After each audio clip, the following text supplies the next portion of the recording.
नमस्कार मित्रांनो, श्री स्वामी समर्थ. जय श्री हरी विष्णू, जय श्री हरी विठ्ठल. संकल्प कसा करावा? पूजा, व्रत, जप, पारायण यासाठी योग्य संकल्प, संपूर्ण विधी, मंत्र, उदाहरणासह आणि टाळायच्या चुका. तर तुम्ही कधी पूजा संकल्प करून केली आहे का? व्रत केलं आहे का? पारायण केलं आहे का? जप केला आहे का? पण तरीही मनात एक प्रश्न आला आहे का?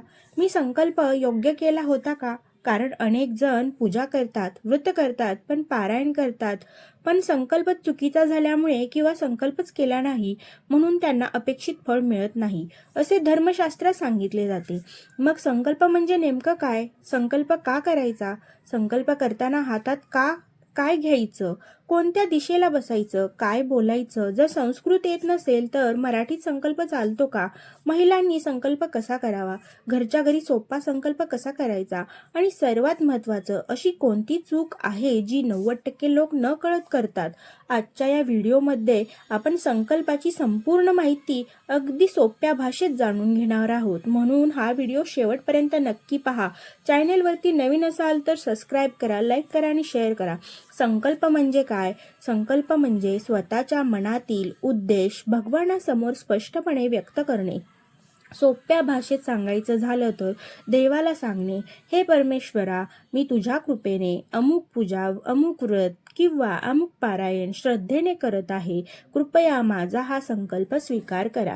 यालाच संकल्प म्हणतात. संकल्प हा फक्त शब्द नसतो, तो आपल्या मनाचा निर्धार असतो. संकल्प का करावा? धर्मशास्त्रानुसार या कार्याचा संकल्प केला जातो त्या कार्यात मन एकाग्र राहते, देवाप्रती श्रद्धा वाढते, मन विचलित होत नाही, पूजेचा उद्देश स्पष्ट होतो आणि सर्वात महत्त्वाचं, संकल्पामुळे पूजा अधिक शास्त्रोक्त मानली जाते. कोणत्या वेळी संकल्प करावा? संकल्प नेहमी स्नान झाल्यानंतर स्वच्छ वस्त्र परिधान करून पूजेला सुरुवात करण्यापूर्वी करावा. एखादा पूजा सुरू झाल्यानंतर संकल्प बदलू नये. संकल्प मोठे आणि कोठे करावा? देवघरात, मंदिरात, तुळशीसमोर आणि पवित्र ठिकाणी. पूर्व किंवा उत्तर दिशेला तोंड करून बसणे उत्तम मानले जाते. संकल्पासाठी काय लागते? हातात घ्यावे थोडे पाणी, अक्षता, फूल किंवा तुळशीचे पान. काही ठिकाणी सुपारी किंवा नाणेही घेतले जाते. संकल्प करण्यासाठी योग्य पद्धत: उजव्या हातात पाणी घ्या, त्यामध्ये अक्षता ठेवा, मन शांत करा, भगवंताचे स्मरण करा आणि श्रद्धेने संकल्प बोला. संकल्प झाल्यावर ते पाणी ताम्हणात किंवा जमिनीवर सोडा. संस्कृत संकल्प मंत्र सोपा: मम सर्व पापक्षय पूर्वक श्री परमेश्वर प्रीत्यर्थ अमुक व्रत, अमुक पूजा, अमुक पारायण करिष्ये. याचा अर्थ, भगवंताच्या प्रसन्नतेसाठी मी ही पूजा किंवा व्रत करीत आहे.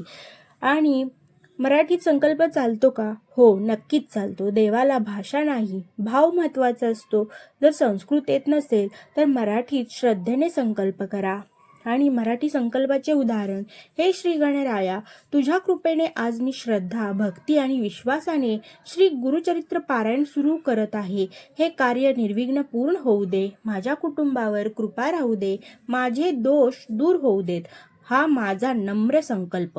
व्रतांसाठी संकल्प: हे श्री विष्णू, आज मी एकादशीचे व्रत श्रद्धेने करीत आहे. हे व्रत पूर्ण करण्यासाठी मला शक्ती दे. माझ्या कुटुंबावर कृपा ठेव. पारायणासाठी संकल्प: हे श्री दत्तगुरु, मी श्री गुरुचरित्राचे पारायण सुरू करत आहे. हे पारायण निर्विघ्न पूर्ण होऊ दे. माझ्यावर आणि माझ्या परिवारावर कृपा राहू दे. जपासाठी संकल्प: आज मी श्रद्धेने अमुक मंत्राचा जप करणार आहे. या जपातून माझे मन शुद्ध होऊ दे. मला सद्बुद्धी आणि भक्ती प्रदान करा. महिलांनी संकल्प कसा करावा? तर महिलांनीही पुरुषांप्रमाणे श्रद्धेने संकल्प करावा. फक्त स्वतःचे नाव घेऊन आपला उद्देश स्पष्ट सांगावा. संकल्प करताना टाळायच्या चुका: घाईघाईत संकल्प करू नका. मोबाईलवर बोलत संकल्प करू नका. मन दुसरीकडे ठेवू नका. रागात किंवा अशुद्ध मनाने पूजा सुरू करू नका. संकल्प केवळ औपचारिकता म्हणून करू नका. संकल्पानंतर काय करावे? भगवंताला नमस्कार करा, पूजा सुरू करा, पूर्ण भक्तिभाव ठेवा. मध्ये मध्ये पूजा सोडून उठणे शक्यतो टाळा. संकल्पाचे आध्यात्मिक महत्त्व काय? तर संकल्प म्हणजे आपल्या मनाला दिलेला एक आदेश. ज्यावेळी मन आणि श्रद्धा एकत्र येतात तेव्हा भक्ती अधिक प्रभावी होते. संकल्पामुळे फळ कसे मिळते? केवळ संकल्प बोलल्यामुळे फळ मिळते असे नाही. संकल्प, श्रद्धा आणि सात्विक आचरण, सत्य, भक्ती आणि सातत्य या सर्वांचा एकत्रित परिणाम म्हणून आध्यात्मिक साधनेचे फळ प्राप्त होते. त्यामुळे संकल्प केला म्हणजे 100% इच्छित परिणाम मिळेल असे नसते. तर निश्चित मानणे योग्य नाही, पण तो साधनेला दिशा आणि गंभीरता देतो. सर्वांसाठी अतिशय सोपा संकल्प.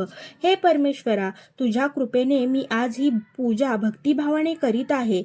माझ्याकडून काही चुका झाल्या असतील तर क्षमा कर. माझी ही पूजा स्वीकार करा.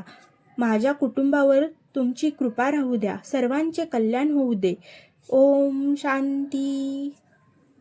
आज आपण मित्रांनो संकल्प म्हणजे काय, तो का करावा, कधी आणि कसा करावा, कोणता मंत्र म्हणावा, मराठीत संकल्प कसा करावा, तसेच संकल्प करताना होणाऱ्या चुका आणि योग्य पद्धत याविषयी सविस्तर माहिती जाणून घेतली. लक्षात ठेवा, देवाला सर्वात प्रिय असते ती श्रद्धा, प्रामाणिकपणा आणि भक्तिभाव. शास्त्रोक्त पद्धत शक्य तितकी पाळावी, पण भाषा किंवा लहानसहान चुका यापेक्षा निर्मळ मन अधिक महत्त्वाचे मानले जाते.